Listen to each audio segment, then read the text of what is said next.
Selamat berjumpa kembali, teman-teman. Assalamualaikum warahmatullahi wabarakatuh. Salam hangat, rahayu, bagja, meruya. Sosok Mahfud MD melejit ya setelah tempo hari dalam beberapa percaturan jadi bintang terus begitu. Dilulukan oleh banyak kalangan gitu. Menjadi tokoh alternatif. Salah satu kandidat ya untuk masuk ke perhelatan demokrasi menjelang 2024, dan banyak kalangan yang mendorong bagian dari cerita hingar-bingar percaturan politik Indonesia. Tidak asing lagi lah begitu. Sosoknya kemarin tampil dengan penuh percaya diri begitu, merontokkan serangan-serangan dari para legislator ya. Mahfud MD punya kedekatan khusus dengan Abdurrahman Wahid, Presiden keempat Indonesia. Keduanya tidak pernah ragu untuk memberantas tindakan koruptif, dan keduanya memiliki jiwa santri. Lumrah jika ada sisi lain gitu yang membuat keduanya tampil berani, bahkan sampai mengusik kenikmatan yang tengah dirasakan oleh Dewan Legislatif.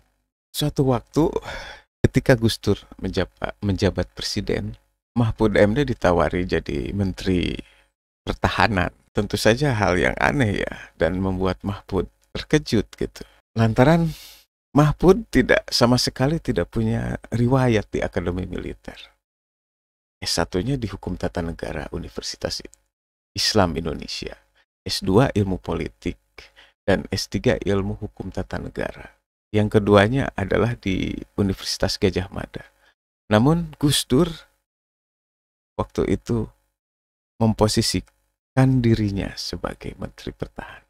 Nah, ini juga sudah sesuatu yang layak untuk menjadi catatan bahwa kapasitas Mahfud MD sudah tidak diragukan lagi gitu ya. Sampai dia menjadi Menteri Pertahanan periode 2000-2001 gitu.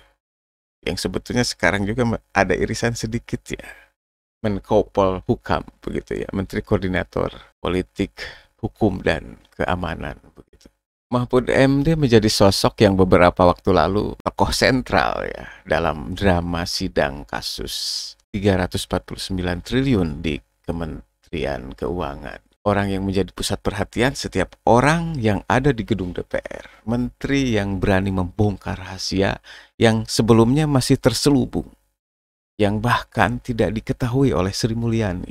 Ketegasan dalam mengambil keputusan juga sempat membawanya duduk di kursi jabatan Ketua Hakim Mahkamah Konstitusi RI tahun 2008-2013. Mahfud MD lahir di Madura, sebuah tempat yang jauh dari ibu kota Jakarta.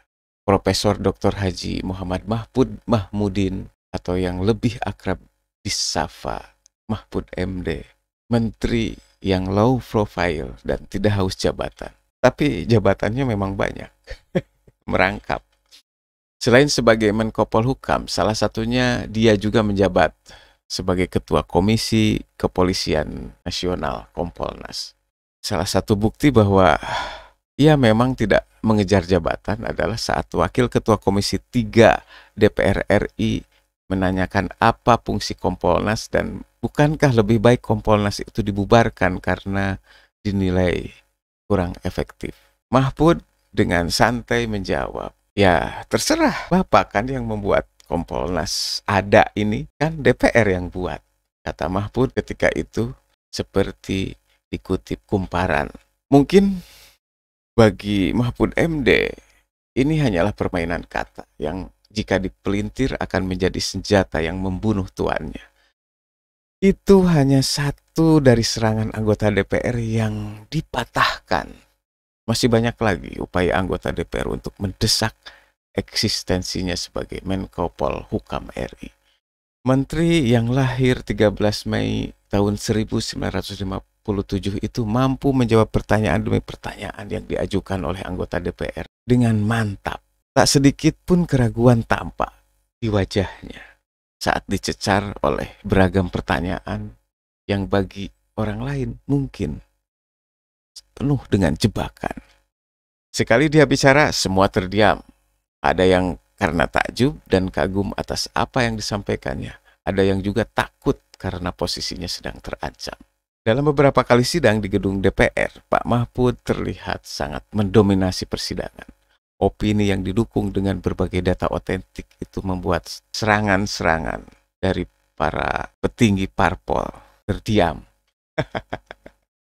Selain hukum ketatanegaraan yang ia kuasai, ilmu agama yang dulu ia dapatkan di pesantren juga menjadi pedoman dan alasan bahwa setiap hal mencurigakan dalam lingkungan pejabat negara memang harus diungkapkan tanpa mempedulikan risiko yang akan dihadapi. Kebenaran harus selalu diperjuangkan. Tekanan dari pihak yang sedang terancam mungkin selalu ia rasakan. Namun yang namanya hukum harus tetap ditegakkan. Sangat beralasan ya jika di dunia maya dukungan terhadap Mahfud MD juga mengalir begitu. Termasuk ada salah seorang penggemarnya yang melukis sosok Mahfud MD bergaya sangat maskulin begitu. Kemudian mengalir masuk ke rangkaian cerita menuju perhelatan 2024. Termasuk baru-baru ini dijorokin nih oleh banyak kalangan untuk bersanding dengan kandidat lain yang sebelumnya melenggang dalam percaturan. Salam hangat, Rahayu Bagja Waluya. Assalamualaikum warahmatullahi wabarakatuh.